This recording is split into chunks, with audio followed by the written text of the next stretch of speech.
they only show us what we truly feel about ourselves. So sometimes we can be really annoyed with people that show us some real clarity on some parts of ourselves that we don't really like, right? And the common habit is to get rid of the messenger. But what we do is, if we think it's the messenger and we don't think it's the message, we tend to just find another messenger with the same message over and over and over again.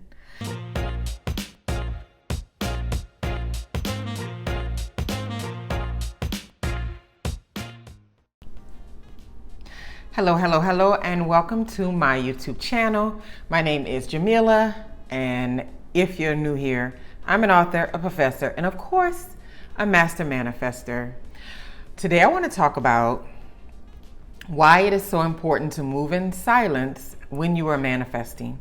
This is a recurring theme that keeps coming up in my life, in the lives of others, in the lives of people I see in public places, maybe watching television shows and all this, and I'm just like, dang, if they would have only just kind of kept that, undercover, the manifestation would have turned out so much better, right?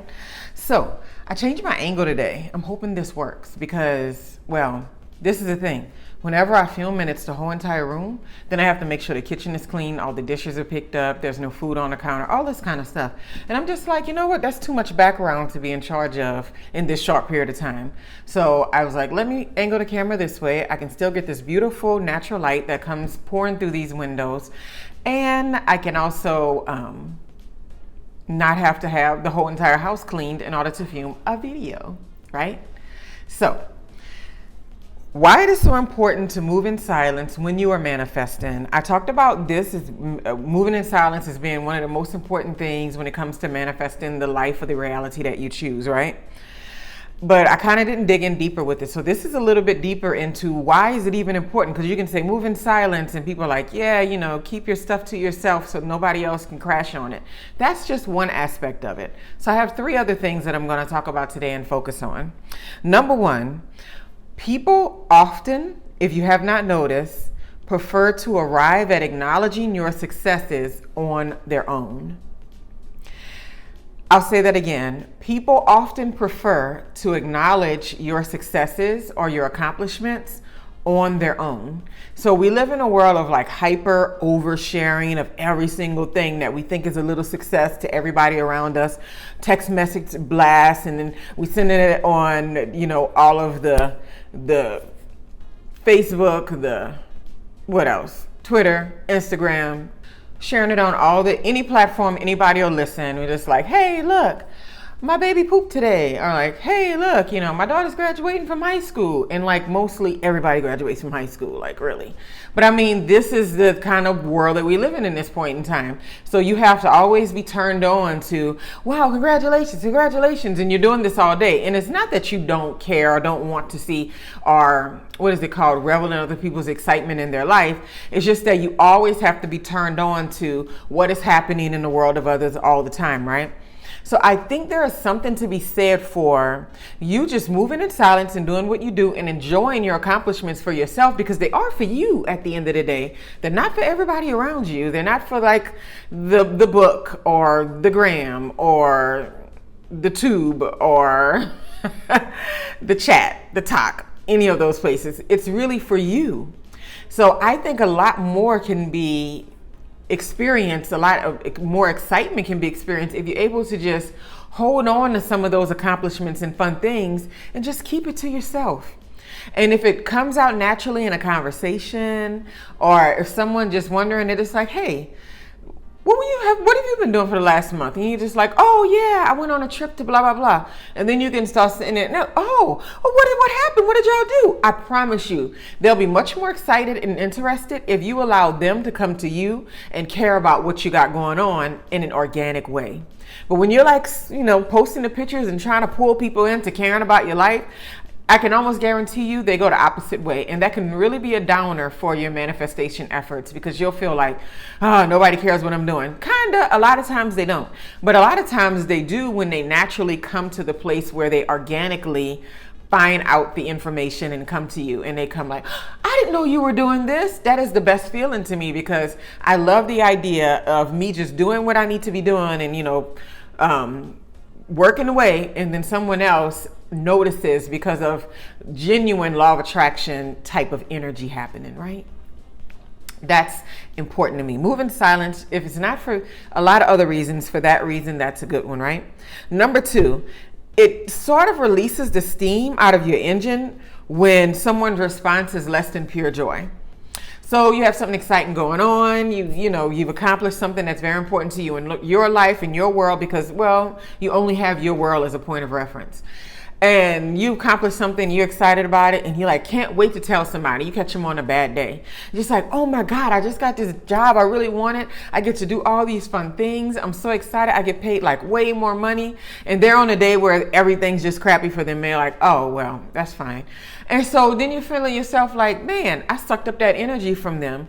You're losing the steam in your engine when you go out and you're looking for other places to show you something, or someone else to give you some type of feedback that's going to make you feel good about yourself, right? You have to pay close attention, like, how much am I dependent on this feedback for these things that I'm doing in my life for me, right?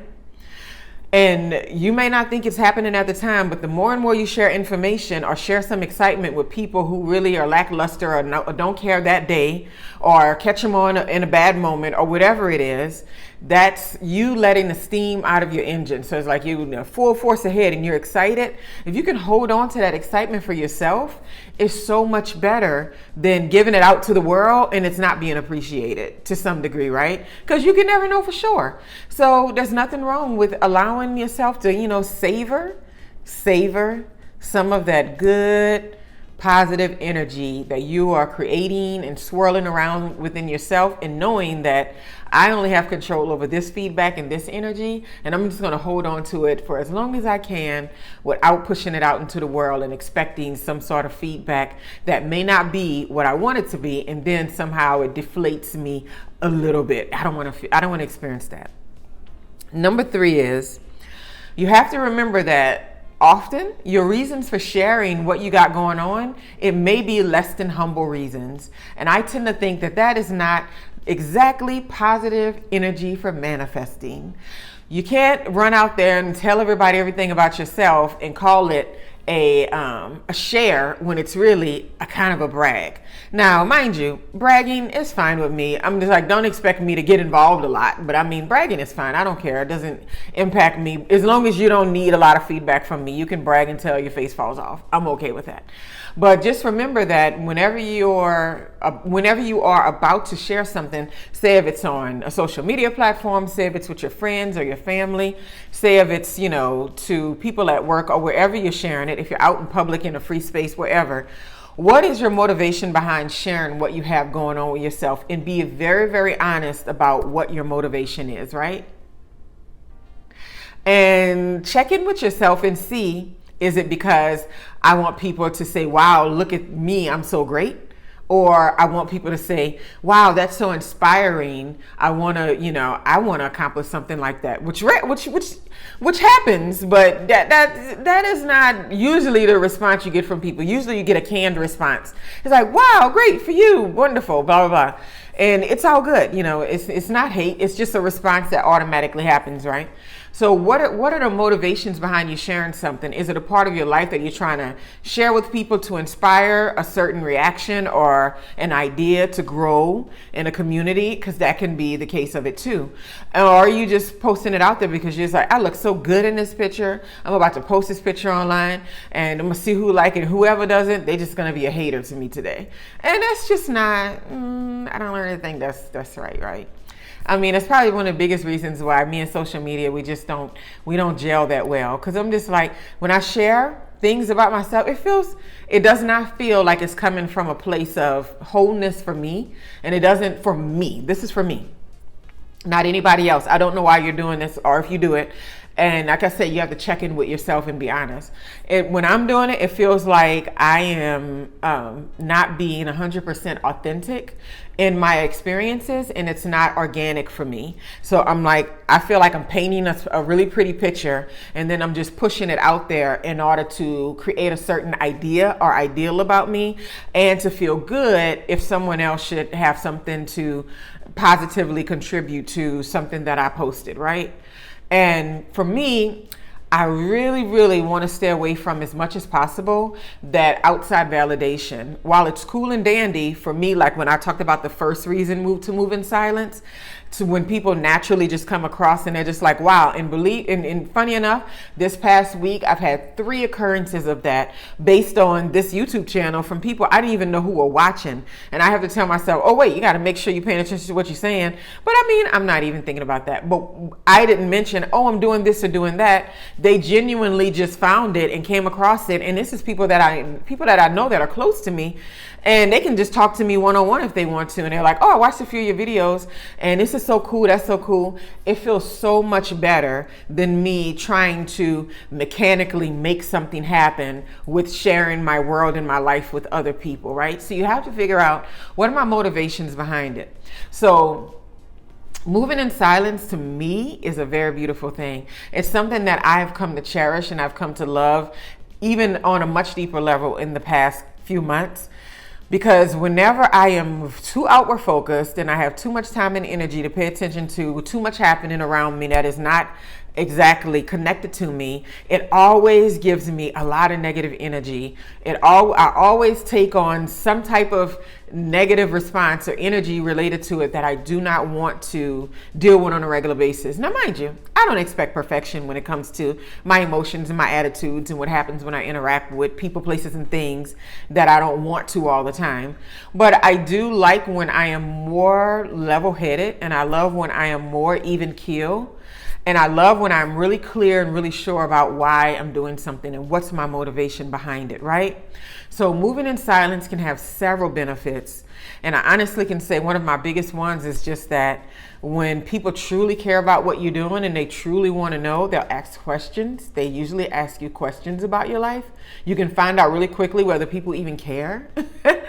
And it gives you an opportunity to savor some of that beautiful energy that you're creating, because you should be doing everything you're doing for yourself to some degree, just for some aspect of your purpose here on earth, or this, giant blue marble propelling through the space, whatever you call it. It should be something related to your authenticity and your genuine approach to life, and maybe what other people might be able to get out of it, right? So anyway, I hope you enjoyed this video today and my new angle. I'm going to use it more often, because I swear I can get to videos a lot more often if I'm not trying to keep all that clean. The whole kitchen, the walkway, all of the little shoe area and stuff that you see in the other videos, like you getting that straight. If I just, come over here and I can still get all of this beautiful lighting that comes out of these windows, right? And this is another thought that I had. This is outside of it, but something that popped in my head yesterday. We often hate messengers, right? So when I say, people always say, don't hate the messenger, I'm just here with the message. The saying is something like that, right? So I was thinking about, well, who is the messenger sometimes when we have these internal conflicts, or we have these interpersonal conflicts with people that are close around us, right? So I like to believe that, and I truly do know this deep down intuitively, that people around us are mirrors, right? They kind of just show us, they show us who we are in this world. They reflect back to us the way that we see the world and what we're willing to expose or see in any particular moment, right? So when I think about messengers, I think about messengers being everybody that you run into whenever you're living your life on a daily basis and doing your thing, right?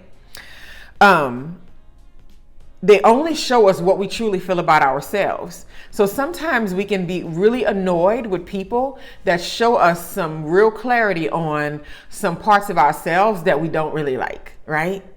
And the common habit is to get rid of the messenger. But what we do is, if we think it's the messenger and we don't think it's the message, we tend to just find another messenger with the same message over and over and over again.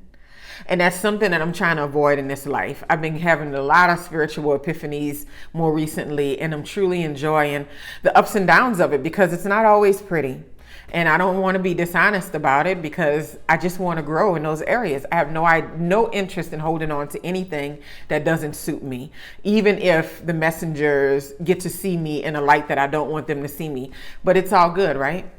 The last thing is that the feedback is simply a reflection, and that we often get way too focused on the messenger, and then the message that is being sent through the reflection from them goes right over our heads, right? So check in with yourself and see how often that happens. See, when you're annoyed with a person, what about the being annoyed with that person is trying to speak with you? Because everybody walks around and they're just like little packets of data, right? Little balls of information. This is the IT coming out in me. The little packets of information. And so how you receive that information is based completely and utterly on you. And sometimes that is so hard to believe, because we want to believe that other people are creating things in our own experience, but they cannot. They can only be reflections to those things that we are already believing, or those things that we are looking to see in others. So are you in your life hating the messenger when it's really a message that you might need to be taking to heart? Anyway, this video was about moving in silence, but I wanted to throw that in. And I hope you all have a wonderful, wonderful day. And don't forget to check out my book, Stop Waiting. I'll put it at the end of the credits. It's on Amazon.com. If you search my name, Jameelah Raouf, first and last, you'll see that I have a bunch of books. But Stop Waiting is the one I really think pertains to a lot of what I discuss here about manifesting. So I hope you all have a wonderful, wonderful day and enjoy your life. You only get one as far as we know. Bye.